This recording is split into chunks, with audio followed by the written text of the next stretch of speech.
We all have dreams, life's ambitions, but few of us actually get to live our dreams. This is the story of a very special man whose dreams had come true. All his life, all Doug Maicach ever wanted was to become a fireman. As a boy, that was his fantasy. As a man, it was his reality. On January 3, 1989, Doug kissed his wife goodbye as he left for the fire station. That night, while fighting a fire at A&R Trucking Company, a propane tank exploded and torpedoed into the air. Doug was directly in its path. Doug died doing what he loved most.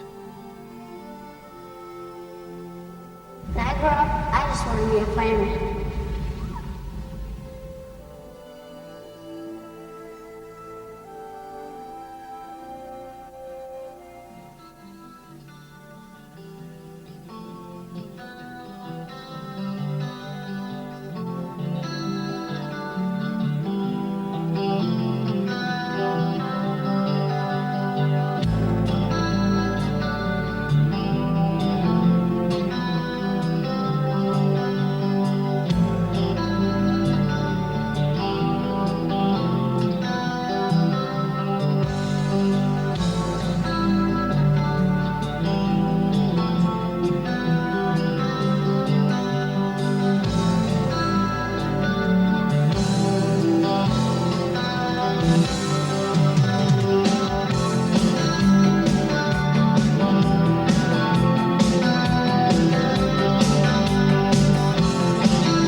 The one thing I remember most about Doug is that he always wanted to become a fireman. That was his big dream in life. He loved being a fireman. He loved playing with fire trucks as a kid. I mean, I know he got more than one fire truck for Christmas, and every time he got one, it was like a new thrill all over again.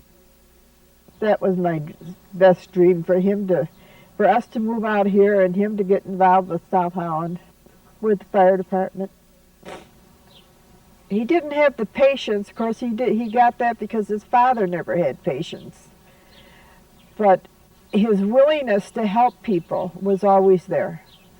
No matter what I asked him, Doug would do it for me. I never had to ask twice. Oh, he would laugh. One time they were going over this track over here, and they just made it by the skin of their teeth with the train coming. And he thought that was funny, and I said, Doug, I don't think it's very funny at all. He said, no, not after we did it. We didn't think it was funny. It was fun when it happened. But then he was so involved with the fire department that no matter what happened, it was fine with him. We have good firemen. And we have firemen who'd rather do that than anything else.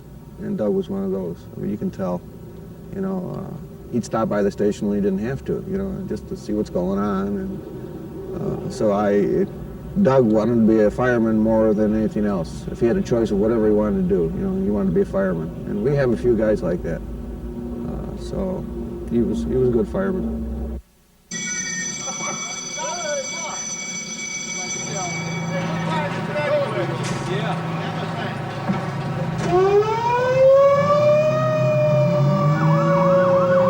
As I was coming down the street, I heard the engine arrived on the scene. As I was coming down the street, I was heading for the entrance gate to get into the complex. And of course, I'm watching the street for traffic, and off to my left, I could see a flash. But it wasn't a fireball flash, it was almost like either I thought it could have been a light reflecting off the building from the truck, or it was very similar to like a photographer's flash. So I didn't think anything of it at that point. When I pulled in, the engineer on the engine got on the radio and was calling for help and said that a fireman was down and we needed help. And even at that point, if I remember correctly, that night was a lot of ice and stuff like that. So even at that point, I thought, well, maybe one of the firemen had slipped on the ice and fallen. We got a report of a propane tank on fire. Of course, it was paged out, and all our part-time guys come in at that point.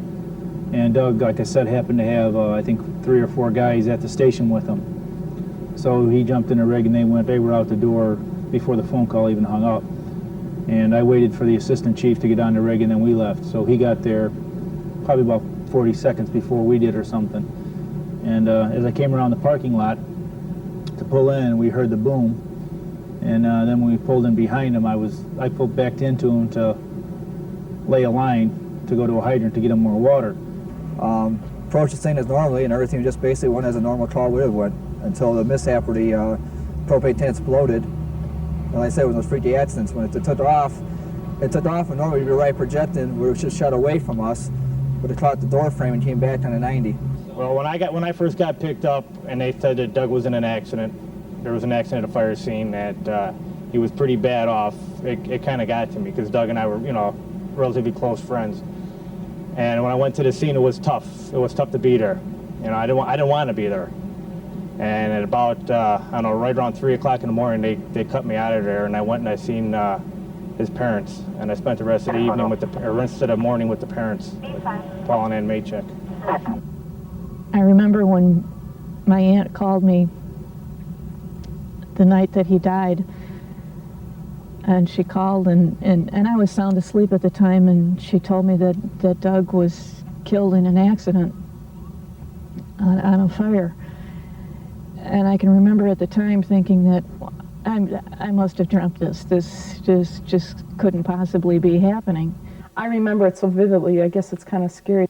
We had supper and we just watched TV in the living room like we did every other night. And I remember watching Moonlighting. I just remember, I can even remember the show and everything. Everything just sticks in my mind. And it had been, he had to go to the fire station at 10 o'clock. He had to sleep that night. The men have to sleep once a night, and it starts at 10 o'clock. And in fact, he was getting so much into the show, he didn't want to leave till 10 o'clock, which he knows he's supposed to be there at 10. So it came to about 10 to 10, and he had said, well, I should probably get going. And I says, well, I'm not really feeling that good. He goes, well, I could stay home. I can get someone to cover for me. And I don't know, I guess. I just remember him saying, I can call someone, and I says, no, I don't want you to do that. I'll be fine. I've got my mom. I can call you. He goes, don't worry, I can leave right away. We can get someone to cover for me. And in my mind, I keep thinking over.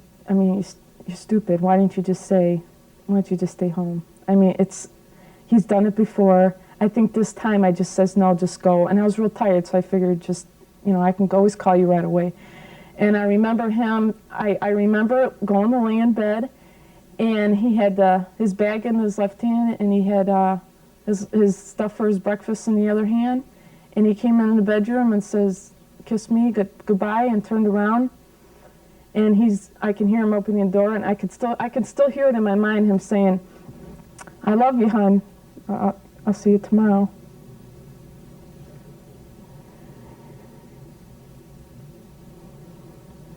And I said, I'll see you tomorrow.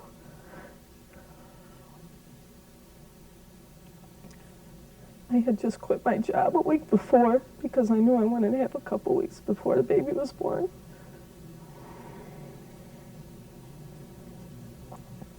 And he turned around and he left. And I guess I still think about it to this day, that it's hard to believe that you see someone 1 minute, and the next minute, they're gone.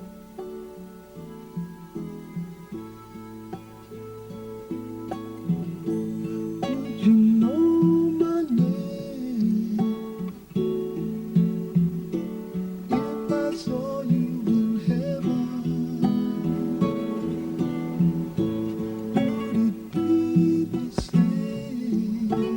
Although Doug is gone, his dreams live on. On January 22nd, 1989, Tyler Douglas Maicach was born. I must be strong and carry on, 'cause I know I don't belong here in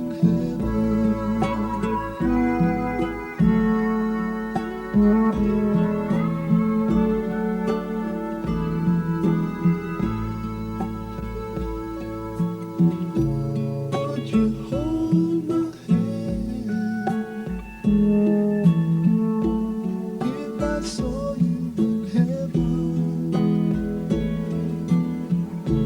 Would you help me stand if I saw you in heaven? I'll find my way through night and day, 'cause I know I just can't stay.